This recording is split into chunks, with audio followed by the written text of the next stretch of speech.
Edi, Selin dan Bima masuk ke dalam kafe milik Selin yang selalu ramai pengunjung.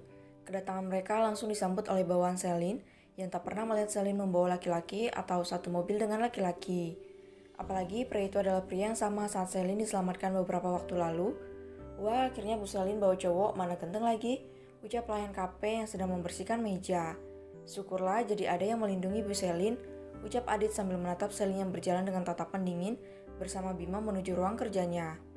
Hei, apa kalian yakin kalau Bu Selin dan Tuan itu bersama bisa saja itu hanya urusan bisnis? Ucap yang lain.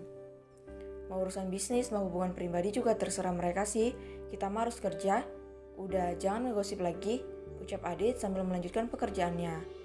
Iya benar juga, ucap mereka sambil kembali ke pekerjaan mereka masing-masing.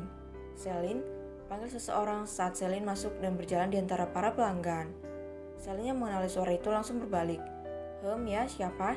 Tanya Selin dengan nada datar seperti biasa. Bima menatap sosok pria. Yang memanggil Selin, dia menelisik pria yang lebih pendek dari dirinya itu. Ini aku Edi, masa nggak ingat?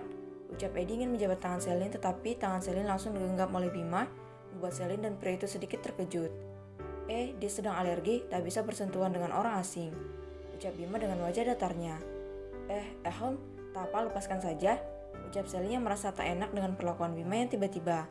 Jangan sayang, kamu kan lagi sakit, ucap Bima sambil merangkul bahu Selin. Sayang, ucap Selin terbelalak kaget apa yang dikatakan oleh Bima. Dia sungguh tidak menyangka kalau Bima akan mengatakan kata-kata seperti itu kepada dirinya. Iya sayang, ucap Bima. Aduh, maaf ya jadi gak enak, aku cuma mau nyapa doang kok Selin. Aku Edi, teman kampus kamu waktu di London, ucap Edi sambil tersenyum ramah, namun mereka tetap dan tidak suka kepada Bima. Dan Bima menyadari tatapan pria itu. Edi. Oh, Edi secerdas dari Fakultas Ekonomi ya, ucap Selin ketika dia mengingat teman lamanya itu. Tanpa dia sadari dia masih menggenggam tangan Bima dan tangan Bima belum lepas dari bahunya membuat Bima tersenyum penuh kemenangan ke arah Edi. Iya, wah kamu masih ingat ya dengan julukan itu, ucap Edi sambil tersenyum. Ingat kok, udah lama ya, lagi ngapain di sini? Tanya Selin. Cuma kunjungan ke salah satu anak perusahaan aja kok, mau jalin bisnis sama Antariksa Group, perusahaan properti terbesar itu loh, ucap Edi sengaja membesarkan suaranya. Oh, jadi kamu manajer dari London itu? Sombong sekali dirimu, batin Bima sang pimpinan grup Antariksa. Antariksa? Oh, perusahaan properti itu ya? Wah bagus dong, kamu pasti sukses kalau bekerja sama dengan mereka, ucap Selin yang belum menyadari apa yang dikatakannya. Astaga, nih anak apa belum sadar kalau suaminya pimpinan Antariksa Group? Atau apa dia nggak tahu? Memang sih belakangan ini aku jarang muncul di hadapan publik, batin Bima masih menyimak percakapan mereka. Iya dong, BTW dia. Edi menatap Bima dari ujung kaki sampai ujung kepala. Bima yang memakai sweater rajut berwarna coklat dipadukan dengan kaos putih di dalam dan celana hitam tampak seperti orang biasa dan tak punya kedudukan membuat Edi sedikit memandang rendah ke arah Bima. Selin menyadari cara Edi menatap Bima dan dia tidak suka hal itu, membuat Selin kesal namun berusaha menahan diri agar tidak meledak apalagi di depan pelanggan. Apa dia kekasihmu? Sepertinya dia tidak cocok untukmu. Lihatlah cara berpakaiannya, ucap Edi seraya berbisik. Selin mengeraskan rahangnya sedangkan Bima biasa-biasa saja. Meski dikatai seperti itu, padahal jelas-jelas dirinya diejek seperti itu. Telepon Bima berbunyi.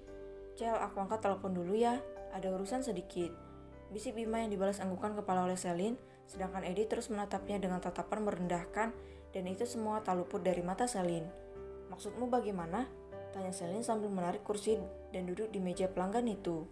Dia tidak cocok untukmu, dia pasti tidak punya apa-apa, bisik Edi sambil ikut duduk di depan Selin.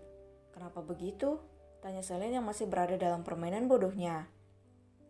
Dari yang kudengar kau adalah pemilik kafe ini bukan? Ucap Edi yang dianggukkan oleh Selin. Nah itu dia, kami itu punya usaha. Dan seorang wanita karir, ini nasihatku sebagai seorang teman yang Sel. Dia itu tampaknya bukan cowok baik-baik. Lihat aja dia sedikit urakan, rambutnya panjang, dia mungkin cuma mau manfaatin kamu aja. Ucap Edi menjelek-jelekan Bima di depan Selin. Aku itu cowok, jadi tahu mana yang benar-benar tulus hanya dengan melihat penampilannya. Dan untuk pria itu, dia bukan pria baik-baik, ucap Edi. Selin mengetukkan jarinya di atas meja. Mata Edi langsung tertuju pada cincin di jari manis Selin, dan dia tahu pasti harga perhiasan mahal itu. Wah Sel, kamu pasti orang kaya hebat ya, ucap Edi sambil terus memandangi cincin pernikahan di jari Selin. Selin menarik tangannya saat Edi semakin mendekat. Maksudmu? Tanya Selin. Itu cincin itu harganya saja hampir 1 M.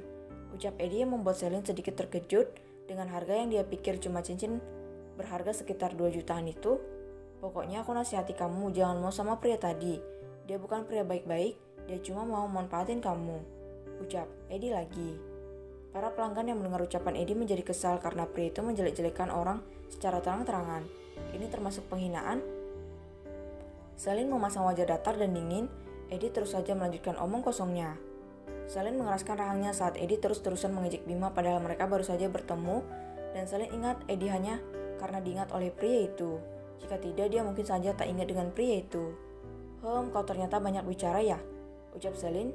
Menggeretakkan giginya membuat Edi terkejut, apalagi tatapan dingin Selin membuatnya seolah tercekik. Apa kau punya cermin? Tanya Selin pada Edi. Tidak, aku tak punya, ucapnya. Pantas saja kau begitu pintar menilai orang lain tetapi dirimu sendiri tak kau nilai dasar pria bajingan. Ucap Selin berdiri sambil menggeprak meja, membuat para pelanggan menatap ke arah mereka. Kenapa kau marah? Balas Edi ikut membentak. Selin mengambil gelas berisi air minum dan biur. Dia menyiramkan air itu ke wajah Edi membuat pria itu melongo tak percaya. Lain halnya dengan para pelanggan, mereka malah tertawa puas saat pria itu disiram air minum. Lancang sekali mulutmu menghina dirinya. Kita baru bertemu, aku saja tak ingat betul dengan dirimu, dan kau malah menjelek-jelekan orang lain, ha? Kau memang manusia biadab. Ucap Selin, wajah gadis itu memerah karena marah, tangannya mengepal kuat dan sorot matanya begitu tajam. Tangan Edi terangkat, dia mengayunkan ke arah wajah Selin, namun dengan cepat Bima menangkap tangan itu dan memelintir tangan Edi, lalu menariknya keluar dari kafe itu. Kemari kau sampah, kau harus berada di tempatmu seharusnya, ucap Bima sambil mendorong Edi ke dalam bak sampah di depan kafe itu. Brooke, ini tempat seharusnya untuk dirimu, ucap Bima dengan sorot mata tajam, lalu pergi meninggalkan pria itu di sana dan masuk ke dalam kafe. Pastikan tak ada bajingan seperti itu yang masuk ke dalam kafe ini lagi, ucap Bima.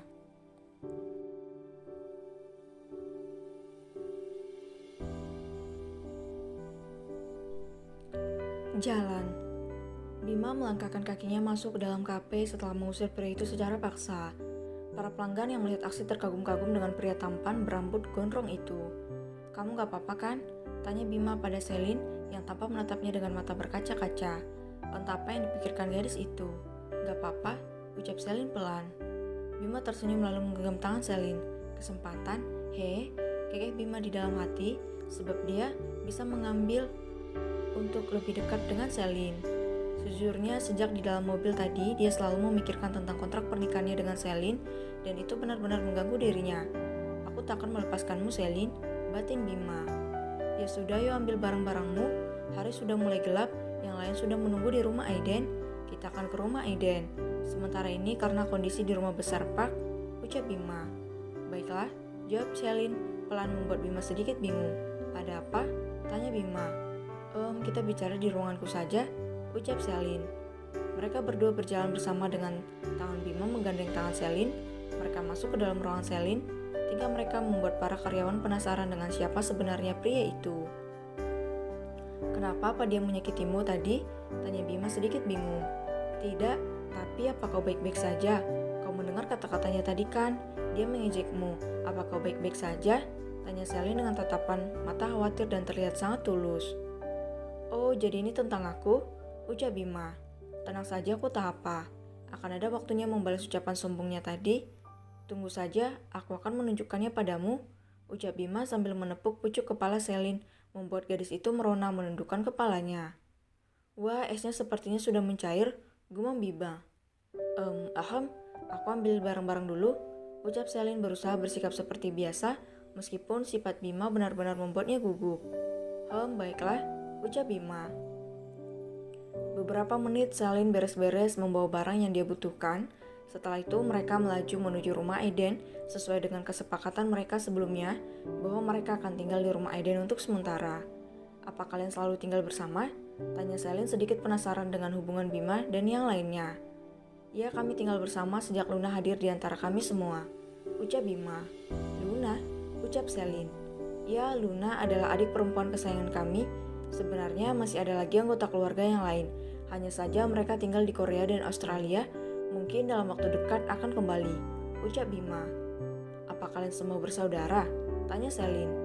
Tidak, kami hanya orang asing yang dipersatukan oleh langit dan menjadi keluarga, ucap Bima. Lalu, kenapa Luna tampaknya begitu spesial bagi kalian? Tanya Selin. Mungkin karena ketulusannya. Dia orang yang menyatukan kami semua, dia orang yang berjasa bagi kami, dan dia orang yang mampu memberikan kekuatan bagi kami, jelas Bima. Saat membicarakan Luna, senyumnya tak pernah hilang dari wajah tampan pria itu. Kau akan tahu nanti saat banyak bergaul dengannya. Dia orang yang spesial, ucap Bima sambil menoleh ke arah Selin, sebentar lalu menatap ke arah jalanan. Kalian bukan saudara-saudara, tapi kalian sangat kompak. Aku salut melihat pertemanan kalian, ucap Selin yang hanya ditanggapi dengan senyuman oleh Bima. Bima melaju dengan kecepatan sedang, matanya tertuju pada seorang wanita yang membawa mobil di sebelah mereka. Dia menyipitkan matanya mencoba melihat wanita itu dengan lebih jelas. Selin, coba lihat siapa itu. Dia Sarah bukan? Ucap Bima sambil menunjuk mobil di sebelah mereka, di mana ada seorang wanita yang tengah bergelayut manja di sebelah seorang pria yang tampaknya adalah seorang pengusaha, karena Bima mengenali wajah para lawan bisnisnya. Selin melihat ke arah mobil yang ditunjuk oleh Bima. Matanya terkejut saat melihat Sarah mulai bercumbu dengan pria itu di dalam mobil, padahal jelas-jelas ada supir di sana. Astaga, apa dia semiskin itu sampai tidak memiliki uang untuk menyewa kamar? Memalukan sekali. Dan pria itu bukankah itu salah satu pemilik bisnis properti di Indonesia? Ucap Selin. Apakah mengenalnya? Tanya Bima. Aku sedikit tahu tentangnya. Dulu aku sempat ingin membeli salah satu gedungnya namun keurungkan saat melihat tak ada kejelasan dan tampaknya gedung itu bermasalah. Jelas Selin. Aku curiga dengan mereka, gumam Bima. Tapi tunggu dulu. Ucap Selin membuat Bima menoleh ke arah Selin. Kenapa? Kalau dia dekat dengan pria itu, lalu kenapa dia mendekatimu? Ucap Selin yang menyadari sesuatu yang aneh dengan Sarah. Apa dia akan melakukan sesuatu? Atau mungkin dia punya motif lain? Ucap Selin. Kau benar, dia pasti punya motif lain. Pria itu adalah saingan bisnisku? Ucap Bima. Bisnis? Bisnis apa? Tanya Selin dengan polosnya. Beruntung Bima tidak sampai menginjak rem secara mendadak karena pertanyaan konyol gadis itu. Apa kau tidak tahu siapa aku? Tanya Bima yang benar-benar tidak menyangka kalau gadis itu akan bertanya seperti itu. Kau? Selin berhenti sebentar. Kau siapa memang? Tanya Selin lagi. Astaga Selin, coba jawab pertanyaanku. Apa kau tahu siapa Gamaliel Park? Dan Luna? Tanya Bima. Kalau mereka aku tahu setelah melihat Gamma, dia kan presidir grup JB, jadi Luna pasti istrinya. Ucap Selin. Lalu, apa kau tahu siapa Aiden dan Alex? Tanya Bima. Aiden bukannya presidir Shine Group bukan? Ucap Selin. Kalau Alex, bukannya dia pebisnis ya? Jawab Selin. Lalu aku? Tanya Bima. Pebisnis seperti Alex mungkin? Ucap Selin sambil mengangkat bahunya. Ya ampun Selin, kupikir kau tahu siapa aku? Ucap Bima. Memang kau siapa? Tanya Selin. Antariksa, apa kau pernah mendengar nama itu? Tanya Bima. Tentu perusahaan properti terbesar dan rajanya bisnis properti. Ucap Selin. Lalu apa kau tahu siapa pimpinannya? Tanya Bima. Mana aku tahu. Buat apa juga aku perlu tahu nama pimpinan grup itu? Kurang kerjaan saja. Kalau seperti Gamma dan yang lainnya, pasti langsung tahu karena mereka sudah warawiri di sampul majalah. Kalau Antariksa Group, aku tak pernah lihat. Ucap Selin. Kupikir kau tahu. Ucap Bima. Cak, kalau begitu beritahu aku apa pekerjaanmu? Ucap Selin. Aku presidir Antariksa Selin, suamimu ini seorang presidir. Ucap Bima. Hei, ayolah jangan bercanda. Mimpi boleh tapi jangan ketinggian. Masa iya kamu presidirnya? Menurut rumor, presidirnya adalah pria tua yang sudah ubanan. Masa iya itu kamu? Ucap Selin. Bima membelakangkan matanya. Beberapa tahun tak muncul di hadapan publik karena masalah hatinya ternyata sudah melahirkan rumor aneh tentang dirinya. Astaga Selin, siapa yang bilang kalau aku pria tua? Ya ampun, ganteng-ganteng begini dikatain tua. Gerutu Bima. Kan rumor? Ucap Selin. Cak, itu salah Selin, aku pemiliknya. Memang beberapa tahun belakangan ini aku tak pernah muncul di hadapan publik karena masalah hati. Ucap Bima, tiba-tiba raut wajahnya berubah menjadi sendu, mengingat bagaimana Clara waktu itu meninggalkannya. Masalah apa? Apa kau mau cerita? Tanya Selin lembut. Tak apa kok, kapan-kapan aku cerita. Kita udah sampai, ucap Bima saat mereka tiba di depan gerbang menuju rumah Aiden. Wah, besar sekali rumahnya, ucap Selin takjub dengan rumah milik Aiden.